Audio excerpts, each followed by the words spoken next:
नमस्कार, स्वागत आहे तुमचं मिनी ब्लॉगमध्ये।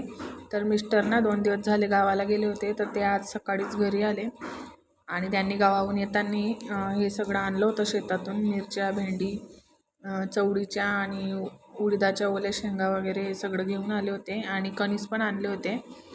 तर इथं आर्यनला आणि साऊला खायचे होते मक्याचे कणीस, मग त्यांनी मला मक्याचे दाणे काढून दिले। नंतर मग मी त्याला तव्यावर भाजून त्याच्यावर मीठ आणि तेल टाकून घेतलं आणि छान भाजून दिले। आणि मग मला संध्याकाळचा स्वयंपाक करायचा होता, म्हणून मी इथं भाकरी करायला घेतल्या। तर इथं माझ्या भाकरी करून झाल्या होत्या आणि भाजी त्यांनी शेंगा आणल्या होत्या, उडीदाच्या ओल्या शेंगा, त्याची भाजी बनवली। खूप छान झाली होती भाजी। तर इथं माझा स्वयंपाक झाला होता। तर कसा वाटला तुम्हाला मिनी ब्लॉग नक्की सांगा। आवडला असेल तर व्हिडिओला लाईक करा, शेअर करा आणि चॅनलला सबस्क्राईब